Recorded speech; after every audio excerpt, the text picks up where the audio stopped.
Oke, assalamualaikum warahmatullahi wabarakatuh. Puasa, gengs. Puasa, puasa. Harus santun, harus baik-baik. Puasa. Kalian puasa? Seharusnya, tapi nggak tahu beneran apa enggak. Jadi dibuat lagi videonya bisa kalian pada saat kalian bisa belajarnya kapanpun, kalian bisa belajarnya siang hari, malam hari, serah pokoknya saya upload kalian belajar, dan pada saat kuliah berlangsung kalian boleh tanya, saya akan buka Google Meet, habis itu jangan lupa absen. Tanya-tanya, kalau mau nanya tulis di chat box-nya Google Classroom. Oke, itu aja. Pertemuan kelima ya kita, gengs ya. Kelima aja, bentar lagi. Kelima, mahasiswa mampu memahami dan menjalankan riset media, informasi klien, riset pasar, advertising, kompetitif profil pengguna media, area cakupan media, informasi konsumen. Iya, itu dia, itu yang harus kita bahas kali ini. Tanya boleh. Strategi media adalah pemecahan dari sasaran media, di mana pada tahapan ini harus mempertimbangkan media mana yang akan dipakai, berapa kali setiap media akan dipakai, berapa kali setiap media tidak dipakai, selama periode mana 1 tahun.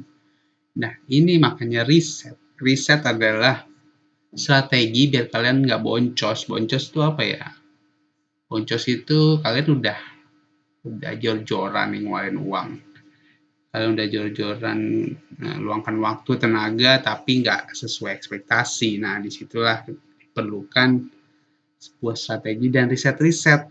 Nah, riset-riset inilah yang harus kalian pahami, menentukan apa yang harus, ya males sih, ya bukan males, ribet sih, tapi ya dari ribet itu mungkin akan maksimal hasilnya, karena yang gue tahu kalau ribet itu kayaknya lebih meyakinkan daripada yang mudah gitu. Jadi nggak apa-apa ribet di awal, nanti kan pada akhirnya kalian akan lebih mudah untuk apa ya, lebih mudah dalam menjalankannya strategi tersebut. Jadi awal-awal capek dulu, baru habis itu tinggal menuai hasilnya gitu. Sifat-sifat media, bagaimana cara media bekerja, bagaimana media dikonsumsi. Karena itu ada strateginya, ada risetnya. Kayak misalnya TV itu ada namanya prime time tuh. Prime time tuh di mana jam-jam sibuk atau jam-jam orang bakal banyak nonton. Nah, disitulah prime time itu harganya mahal kalau orang pasang iklan itu kan. Nah, riset-riset yang harus kita ketahui. Kalau di Instagram ada jam peaknya, jam tingginya, di mana orang itu mengkonsumsi media, Instagram, sosial media. Biasanya itu yang ramai itu jam 5 sampai jam 6 sore, dan orang pulang kantor, pulang kuliah, dia main HP sambil jalan pulang, sambil naik bus atau sambil nunggu ojol. Nah, di situ. Nah, itu riset-riset yang harus disampaikan. Habis itu penggunaan kata, pemilihan sosial media YouTube, apakah YouTube atau Instagram atau TikTok. Nah, itu beda lagi sesuai dengan target audiensnya kalian. Karena sifat-sifat sosial media itu beda. Kenapa sosial media itu hadir? Kenapa platform itu hadir? Ya karena beda-beda tujuannya. Kalau YouTube kan video on demand. Kalian rela mengeluarkan data atau paket untuk menghabiskan datanya di YouTube nonton. Tapi kalian TikTok ya cuma 15 detik, artinya sesimpel itu orang, secepat itu orang mau lihat di TikTok, nggak mau dia berlama-lama di TikTok dalam satu konten. Dia mau scroll jadinya sesuai yang dia suka. Jadi beda-beda cara pendekatannya. Instagram itu juga, WhatsApp itu juga. Jadi di mana kalian memilihnya berdasarkan riset yang ada sesuai dengan target audience.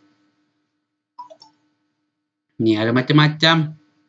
Ada HP, ada email, pager. Kalian atau pager ya? Pager itu alat komunikasi dulu. Jadi misalnya kalau kalian sama pasangan kalian nih mau bilang udah makan belum, nah itu dikabarin dulu nih ke operatornya, nulis udah makan apa belum atau ke suara. Nah habis itu operator ini nyampein ke pasangan kalian. Jadi bisa jadi tuh yang jadi operator sama pasangan kalian. Jadi gitu pager. Gue nggak ngerasain sih, tapi gue dapat cerita seperti itu. Itu HP, email, makanya kalian suka email, suka diketawarin bikin emailnya mana kak, boleh bagi emailnya enggak, karena disitulah penggunaannya.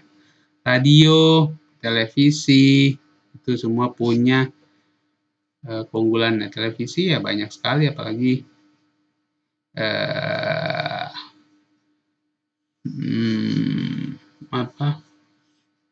karena radio biasanya dengerin di mobil, orang nunggu macet. Nah itu bisa. Televisi biasanya ibu-ibu atau yang lagi sering di rumah. Nah, televisi biasanya sering gosip. Nah di sana magazine, walaupun udah pindah ke digital, tetap majalah ini ada yang dicetaknya karena masih ada generasi baby boomers, itu generasi yang apa ya, yang masih terbiasa dengan fisik gitu, untuk fisik, jadi masih ada. Nah, jadi semua ada outdoor, ada baliho. Nah itu semua strateginya, tergantung kalian di mana mainnya. Oke. Kelihatan nggak sih? Gedean ya? Nah ini saya ulangin lagi. Gedean, sorry. Nyoh, salah. Nyoh. Nah, ini yang tadi nih. Main tadi. Oke. Media iklan primer adalah media iklan menjadi media utama yang diandalkan dalam mengkampanyekan produk. Media iklan sekunder, media iklan yang bersifat menunjang atau melengkapi dari media primer yang sudah dipilih. Jadi primer itu utama, sekunder ini menunjangnya. Oke. Jadi misalnya apa ya? Kayak biasa ada kasusnya apa? Bukan kasus sih, secara strategi media marketing. Siapa yang gue tahu, Panji atau siapa yang menggunakan baliho gitu. Baliho ini kita dipasang iklannya, habis itu dibantu oleh Instagram, karena orang baliho kan nggak ngeh, karena orang naik mobil nggak terlalu ngeh, tapi dibantu oleh Instagram, dimana untuk mensupport canda-candaan di balihonya. Jadi itu supportnya baliho artis siapa sih, kayak pernah bikin deh. Nah ini biasanya ini kemana sih ini nih. Nah ini kan kayak baliho-baliho gini kan lucu. Nah habis itu didukung oleh media sosial, nah makin booming lah.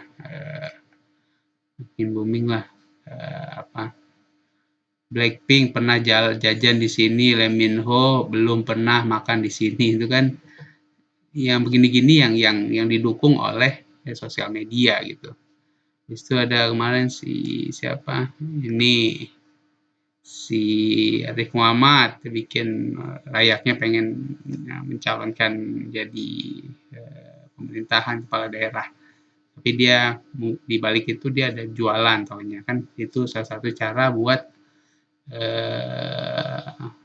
medianya. Nah kalau gue tetap di Instagram tapi akun yang berbeda, gue support satu dengan yang lain, misalnya itulah yang dinamakan endorse atau ya seperti itu. Jadi saling support ke akun utamanya gitu. Gue punya udah akun dosen digital, nah gue support ke akun-akun lain nih untuk sama-sama menunjang, nah itu media sekunder. Media iklan primer, media iklan sekunder, iklan membutuhkan porsi budget lebih besar dibanding media iklan sekunder. Jadi iklan primer bisa jadi media lini atas maupun lini bawah. Tujuan media iklan primer, sekunder di sisi produknya. Jadi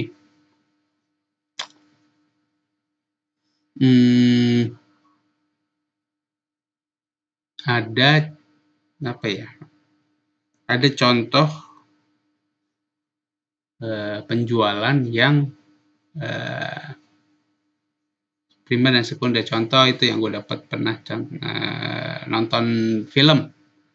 Kalian nonton XX1 kan? Nonton XX1 itu berapa? 40.000 tiket masuknya. Tapi makanannya lebih mahal ya kan, itu sekundernya ya kan. Popcornnya lebih mahal, Coca-Cola lebih mahal, rotinya lebih mahal, kentangnya lebih mahal daripada nontonnya. Nah, primernya cuma nonton. Sekunder inilah yang menunjang si bisnis tersebut gitu.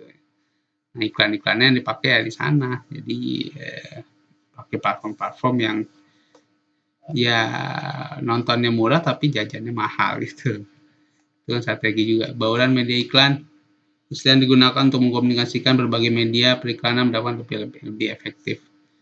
Kombinasi media iklan dapat dipilih dan disesuaikan dengan psikologi konsumen. Kombinasi media iklan juga bersifat bisa berfungsi untuk menekan pengeluaran belanja iklan dan hasil tetap maksimal. Jadi kombinasi inilah yang harus diperhatikan. Oh ini primer, ini sekunder. Oh, kalau ya, kita support yang primer, misal pasang Instagram Ads atau enggak. Nah di sana kita support.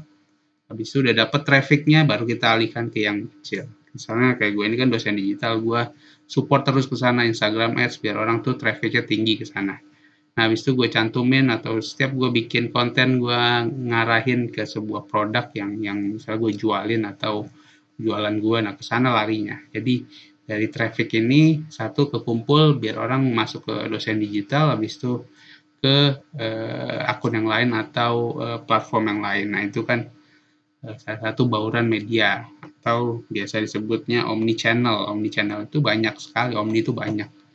Channel itu ya channel. Jadi harus ada satu dinamakan, makanya itulah dinamakan influencer karena dia menginfluence apapun itu yang dia iklankan, media apapun yang dia posting, apapun yang dia bikin konten yang dia upload. Jadi seperti itulah strategi-strateginya biar mendapatkan traffic itu terbagi.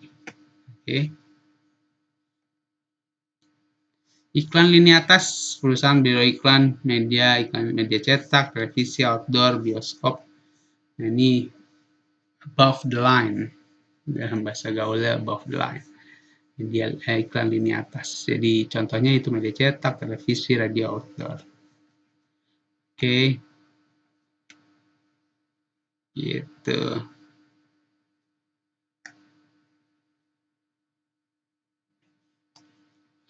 Strategi selanjutnya adalah reach, jangkauan. Jangkauan di sini sangat dibutuhkan buat apa ya? Saya pernah ngomong di sini nggak sih? Hukum Pareto. Hukum Pareto itu hukum yang semakin tinggi traffic kita, semakin besar juga potensi untuk mendapatkan perhatian. Misalnya, untuk menghasilkan satu orang diperlukan 100 traffic. Misalnya 100 traffic, ntar misalnya kita menyebarkan 100 brosur. 100 brosur ini yang datang ke toko kita 50. Toko kita 50. Habis itu dari brosur ini 50 toko, 25 masuk ke dalam toko. Kita muter-muter lah. Yang 50 ini cuma lewat doang. Oh tahu. Tapi 25 masuk. Habis itu yang nanya-nanya cuma 5. Dan yang beli cuma 1. Nah artinya kalau yang traffic jangkauannya 100 brosur cuma dapat 1, artinya kita harus kalau pengen mendapatkan 10 pembeli, artinya kita harus naikkan trafficnya yaitu 1.000 orang. 1.000 orang harus kita jangkau untuk mendapatkan 10 orang pembeli. Jadi reach ini harus terus tiap hari harus dijangkau terus atau digali terus orang-orangnya biar konsisten pembeliannya, repeat order. Biar orang pada tahu dan orang pada beli dan pada suka. Nah, jangkauan inilah yang harus dipelajari gimana cara membuat traffic itu sendiri karena sekarang itu zamannya mencari perhatian. Makanya orang-orang yang cepat dapat perhatian, orang-orang yang akan bisa memenangkan kompetisi kan gitu sekarang. Gimana caranya? Makanya kemarin ada pernikahan semua channel ke sana ya dia mencari perhatian sana dan perhatian itulah yang dicari oleh konsumen, oleh media, oleh si influencer tersebut. Jadi perbanyaklah jangkauan atau frekuensinya. Perencanaan media harus memutuskan lebih mengutamakan iklan yang dapat menjangkau lebih banyak konsumen. Di sisi konsumen memang lebih banyak yang lebih menerima pesan iklan, mengutamakan frekuensi. Oke, jadi itu salah satu. Semakin banyak orang tahu, jangkauannya semakin luas, semakin besar juga kesempatan untuk dibeli atau diperhatikan medianya. Kedua hal tersebut harus di-riset. Kayak naruh baliho. Berapa orang sih yang lihat yang lewat sini? 1.000 orang kah, 2.000 orang kah? Nah, itu akan mempengaruhi. Nah, itu yang harus di-riset kalian. Jadi jangan asal pasang baliho tapi di pinggir gang atau di kampung yang jarang orang lewat. Nah, itu kan nggak ngaruh jadinya. Jangkauan masih merupakan perkiraan atau estimasi. Jangkauan suatu indikasi adanya peluang untuk menerima pesan. Jangkauan bukanlah suatu indikator untuk mengetahui berapa banyak konsumen, menentukan jangkauan paling efektif, mencapai pesan iklan, coverage area, wilayah geografis, reach. Nah, misalnya ada tuh di Instagram Ads, kalian bisa menentukan lokasi di mana yang kalian tuju. Itu yang gue pakai selama ini, makanya naik akun gue jadi 10.000 yaitu gue pakai gue Instagram Ads. Habis itu gue diundang di berbagai kota, berbagai daerah ya karena gue pakai itu coverage area. Jangkauannya gue luasin sampai seluruh Indonesia, makanya kadang gue ngisi acara di Bandung, di Surabaya, di Kalimantan, di Sumatera, ya, karena coverage area gue luasin gitu. Jadi biar chance-nya atau kesempatannya itu terbuka lebar. Jadi seperti itulah cara strateginya. Dan konten mana yang harus dipakai ya itu dia yang harus banyak risetnya. Wah, konten ini nih banyak disukain, jadi ini yang harus dipakai. Oke, seperti itu. Ini ada cara hitung-hitungannya.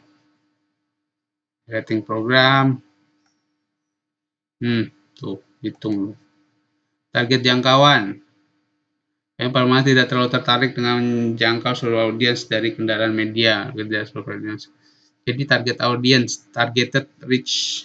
Jadi kita tahu nih, jumlah mahasiswa di Jakarta itu bisa kebaca itu, bisa tahu datanya atau enggak kita semua orang kita sebarin brosurnya atau medianya, tapi udah tertarget. Misalnya kita targetnya mahasiswa atau siswa aja di seluruh Jakarta. Semakin targeted, semakin mudah juga kita menentukan strategi atau konten yang akan diberikan.